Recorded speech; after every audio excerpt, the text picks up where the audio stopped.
Hi viewers, good morning. Welcome to profit master dot in. ఇవాళ 6th December Monday. International మార్కెట్స్లో performance ఏ విధంగా ఉంది, మన మార్కెట్స్ మీద ఇంపాక్ట్ చూపించే అంశాలు ఏంటి, టాప్ బిజినెస్ హెడ్లైన్స్ ఏమున్నాయి చూద్దాం. ముందుగా ఏషియన్ మార్కెట్స్లో ట్రెండ్ కాస్త బలహీనంగానే ఉంది. నికాయ్ 1% దాకా నష్టాల్లో ఉంటే హాంకాంగ్ ఆల్మోస్ట్ 1.2% దాకా నష్టాలతో ట్రేడ్ అవుతున్నాయి. షాంఘై ఒకటి కొద్దిగా ఫ్లాట్గా ట్రేడ్ అవుతుంది. Other than that Japan, South Korean stocks drop 1%. Investors monitor bitcoin volatility. బిట్ కాయిన్లో వోల్టాలిటీ కొద్దిగా పెరిగింది. సో దానికి సంబంధించి మళ్ళీ మనం చూద్దాం. ఇక market history says Omicron volatility is not a reason for investors to sell. So ఒమిక్రాన్ని బేస్ చేసుకొని బెటర్ ఇన్వెస్టర్స్ పూర్తిగా సెల్ చేసి బయటపడడం కాకుండా వెయిట్ అండ్ వాచ్ మోడ్లో ఉండడం మంచిది అనేది అనలిస్టుల కమ్యూనిటీ సూచిస్తుంది. చూద్దాం దాని తర్వాత అవన్నీ కూడా. మొన్న ముగిసిన లాస్ట్ ట్రేడింగ్ సెషన్లో యూరోపియన్ మార్కెట్స్ నష్టాల్లో ముగిశాయి. అమెరికన్ మార్కెట్స్ లో కూడా కొద్దిగా బలహీనత కనిపించింది. ఎస్పెషల్లీ టెక్ రిలేటెడ్ స్టాక్స్లో సెల్లింగ్ వచ్చింది. ఆయిల్ చూస్తేనేమో 2% దాకా పెరిగి $68 దగ్గర ఆల్మోస్ట్ ఆయిల్ ట్రేడ్ అవుతుంటే బ్రెంట్ క్రూడ్ మళ్ళీ $70 పైన కొనసాగుతోంది. గోల్డ్ 1787 దగ్గర ట్రేడ్ అవుతుంది. ఒక 1% దాకా జంప్ అయితే గోల్డ్లో చూసాం. బికాజ్ ఆఫ్ ఈక్విటీ మార్కెట్ సహా మిగిలిన అసెట్ క్లాసెస్లో కొద్దిగా వోల్టాలిటీ రావడం కూడా బంగారానికి పరోక్షంగా డిమాండ్ పెంచుతోంది. ఇక యుఎస్ 10-year బాండ్ yields క్రమంగా తగ్గిపోతూనే వస్తున్నాయి. 1.6, 1.7% మనం చూసిన రోజుల దగ్గర నుంచి 1.4% బిలో స్థాయికి యుఎస్ 10-year బాండ్ yields దిగి వచ్చాయి. అండ్ క్రిప్టోస్లో $43,000-44,000 దాకా నిన్న మొన్న ట్రేడింగ్ సెషన్లో బిట్ కాయిన్ కుప్పకూలిపోవడం చూసాం. బట్ అక్కడి నుంచి కొద్దిగా బయింగ్ సపోర్ట్ లభించి మళ్ళీ $49,000 దగ్గర ట్రేడ్ అవుతోంది. బిట్ కాయిన్ క్రమంగా వరుసగా 3 ట్రేడింగ్ సెషన్స్ బిలో 50,000 ట్రేడ్ అవ్వడం అనేది మళ్ళీ ఇప్పుడే మనం చూస్తున్నాం. ఎందుకు ఒక్కసారిగా టెన్షన్ వాతావరణం పెరిగింది అంటే, అటు యుఎస్లో మనకి ఆర్థిక ఉద్దీపనకు సంబంధించి బాండ్ బయింగ్ సంబంధించి ప్రభుత్వం ఒక నిర్ణయం తీసుకోవచ్చు. ఫెడరల్ రిజర్వ్ అండ్ ఈ ఒమైక్రాన్ వైరస్ ఒకటి, అండ్ మన దేశంలో ఎస్పెషల్లీ అక్కడ బిట్ కాయిన్ డాలర్స్తో కంపేర్ చేసుకుని కాకుండా మన ఇండియన్ మార్కెట్స్లో పోల్చి చూసుకున్నట్టయితే దానికంటే ఎక్కువ సెల్లింగ్ మన దగ్గర క్రిప్టో కరెన్సీస్లో కనిపించింది. మేబీ ఈ వారంలో ప్రభుత్వం ఈ క్రిప్టో బిల్ మీద ఒక నిర్ణయం తీసుకునే అవకాశం ఉంది. పార్లమెంట్లో దీనికి సంబంధించి చర్చ కూడా రావచ్చు. బిల్లులో ఎలాంటి అంశాలు ఉన్నాయనేది మనకు త్వరలో తెలుస్తుంది. ఇక ఇథీరియం కొద్ది గొప్ప నిలబడింది.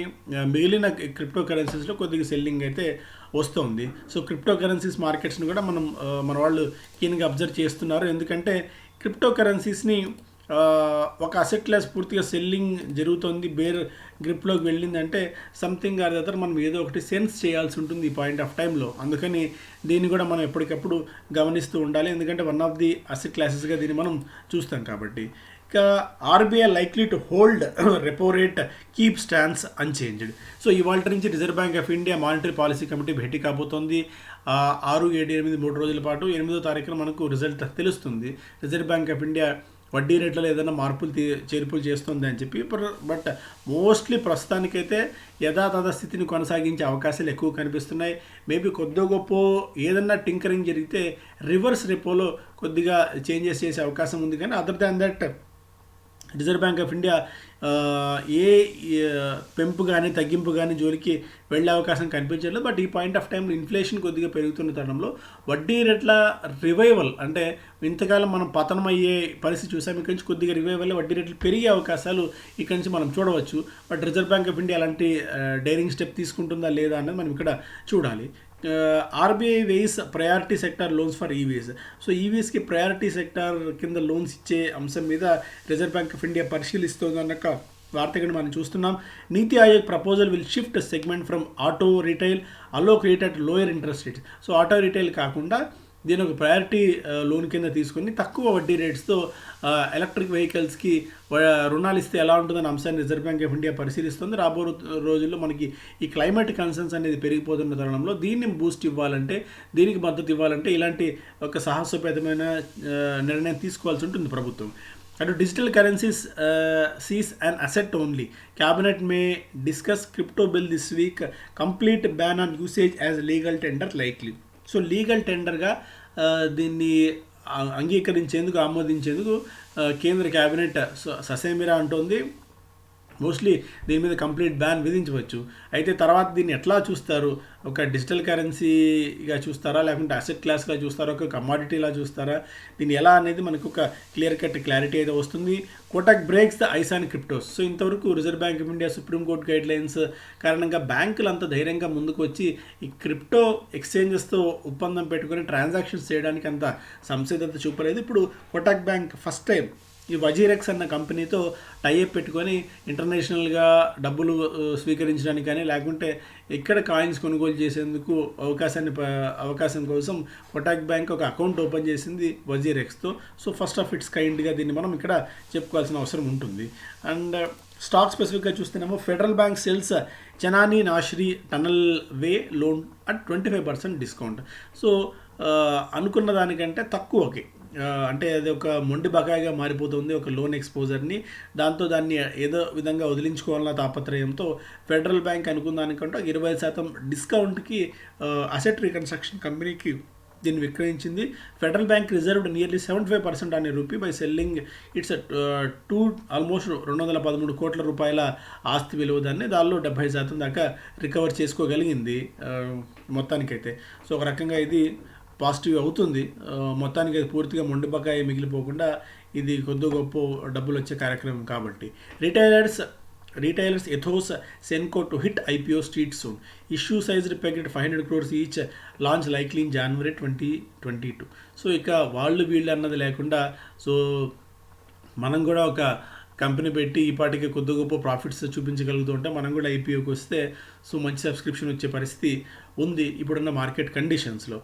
So private equity backed luxury timepiece retailer అంటే వాచ్లు అమ్మే కంపెనీ ఎథోస్, అలాగే జ్యువెలరీ రిటైలర్ సెంకో, ఈ రెండు కంపెనీస్ కూడా ఏకంగా 500 కోట్లు సమీకరించేందుకు, అంటే ఒక్కొక్క కంపెనీ 500 కోట్లు సమీకరించేందుకు వస్తున్నాయి.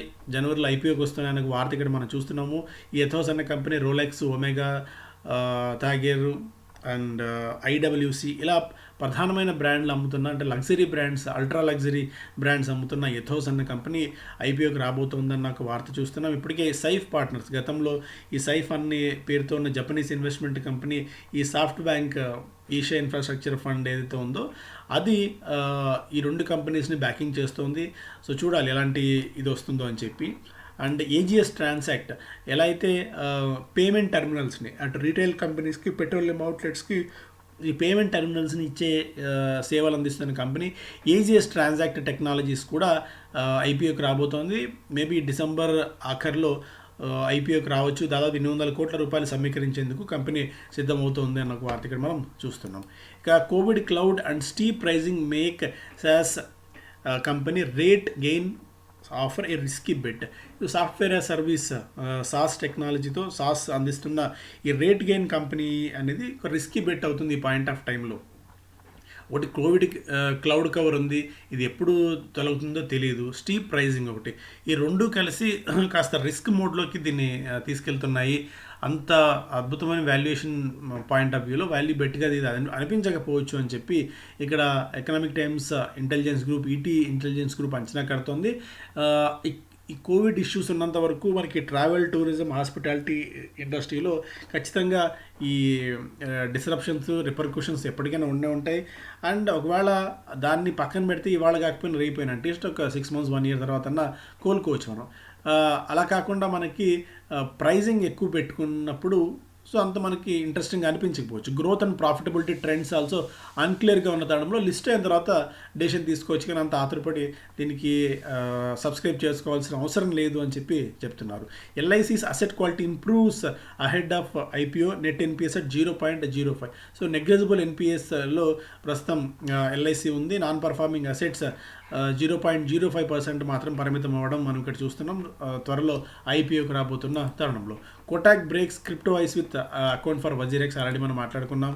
ఇక correction a good time to buy large cap. So large cap స్టాక్స్ని ఒడిసి పట్టుకోండి అని చెప్పి కొంతమంది fund managers like PMS fund managers చెప్తున్నారు. మెయిన్గా వాళ్ళు corporate banks, housing and telecom sectors మీద బులిష్గా ఉన్నారు. స్పెసిఫిక్ స్టాక్ రికమెండేషన్స్ ఇక్కడ వాళ్ళు ఇవ్వకపోయినప్పుడు కూడా ఈ సెక్టార్స్ మీద కొద్దిగా ఫోకస్ చేసుకుంటే మంచిది అని చెప్పి మోస్ట్ ఆఫ్ ది పిఎంఎస్ సంస్థలని కూడా చెప్తున్నాయి. అందులో corporate banks, housing and telecom sectors వైపు దృష్టి పెట్టచ్చు అనేది ఈ సంస్థలు చెప్తున్న మాట. ఇక prestige estates visible recovery. Economic times ప్రతి వారం ఇచ్చే ఒక స్టాక్ రికమెండేషన్లో భాగంగా ఈసారి ప్రెస్టేజ్ ఎస్టేట్స్ని కవర్ చేసింది. విజిబుల్ రికవరీ ఉంది. Prestige is also launching new projects to benefit from the increasing demand పెరుగుతున్న తరుణంలో అందుకు తగ్గట్టుగా కంపెనీ ప్రిపేర్ అయ్యింది కాబట్టి ప్రెస్టేజ్ ఎస్టేట్స్కి ఒక విజిబిలిటీ క్లియర్గా ఉంది అని చెప్పి ఇక్కడ అంచనా కడుతున్నారు. రెవెన్యూ పాయింట్ ఆఫ్ వ్యూలో దాదాపు 8,125 కోట్ల రూపాయల రెవెన్యూని 2020లో సంస్థ నమోదు చేస్తే అది because of Covid reasons or మిగిలిన కారణాల్లో 2021లో 7,265 కోట్ల రూపాయల మీద దాదాపుగా కంపెనీ రెవెన్యూ అనౌన్స్ చేస్తే 2022లో 6,411 crores, అలాగే 23లో 7,100 crores దాకా ఒక రెవెన్యూ రావచ్చు. అండ్ ఈపీఎస్ అయితే ఈపీఎస్లో మనం జంప్ చూస్తున్నాం. ₹10.63 ఉన్న ఈపీఎస్ 2021లో ₹36, ఆ తర్వాత 22లో ₹13 మేర, 2023లో దాదాపు ₹17 మేర ఈపీఎస్ వర్కౌట్ అయ్యే అవకాశం కనిపిస్తోంది. అటు పిఈ పరంగా చూస్తే ప్రెస్టేజ్ ఎస్టేట్స్ పిఈ ఆల్మోస్ట్ 12% దాకా ఉంటే మ్యాక్రోటెక్ 75, డిఎల్ఎఫ్ 56, ఒబెరాయ్ రియాలిటీ 33 దాకా ఇక్కడ పిఈ వాల్యుయేషన్స్ మనం చూస్తున్నాం. Most of the broking companies అన్ని కూడా హెచ్డిఎఫ్సి రీసెర్చ్ ₹540 ఇస్తే, JM finance 595, Morgan Stanley 612, JP Morgan 600, S research ₹620 target price ఇస్తున్నాయి ప్రెస్టేజ్ ఎస్టేట్స్కి. Government chalk out legal road map of working from home. So covid కారణంగా ఖచ్చితంగా work from home చేసుకోవాల్సిన పరిస్థితి కాబట్టి గవర్నమెంట్ కూడా ఒక లీగల్ రోడ్ మ్యాప్ని తయారు చేస్తున్న వార్త ఇక్కడ మనం చూస్తున్నాం. India report 17 more cases of Omicron. So Omicron cases క్రమక్రమంగా పెరుగుతున్నాయి. సో మొత్తం 17 కేసులు మన దేశంలో రిపోర్ట్ అయ్యాయి. ఇక బిజినెస్ స్టాండర్డ్ ఫస్ట్ పేజ్లో RBI may wait and watch, ఎకనామిస్టులు అందరూ అదే ఆలోచనలో ఉన్నారు. మేబీ రివర్స్ రేపో ఇంతమంది కూడా మాట్లాడుకున్నట్టు ఎక్సెప్ట్ రివర్స్ రేపో మేబీ అనుకుంటే కొద్దిగా డెసిషన్ తీసుకోవచ్చు. India's Omicron tally jumps to 21 with 17 cases in a day.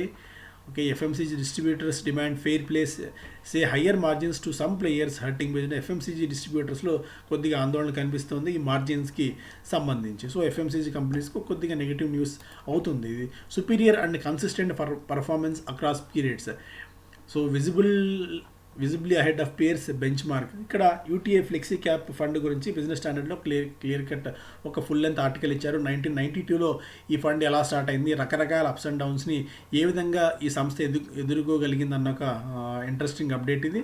So ఓవరాల్గా ఈ ఫండ్ 1 yearలో 43-44% మేర, 2 ఏళ్లలో 32%, 3 ఏళ్లలో 26% మేర, 5 ఏళ్లలో 21%, 7 ఏళ్లలో 15%, గత 10 ఏళ్లుగా దాదాపుగా 18% రాబడిని వార్షికంగా ఇస్తూ వచ్చింది. కాబట్టి అన్యులైజ్డ్ రిటర్న్స్ దీన్ని రాడార్లో పెట్టుకొని సిప్ లాంటివి పెట్టుకోవచ్చు అనేది ఇక్కడ ఒక అప్డేట్. సో ఇది major news. Thank you so much. Have a great day.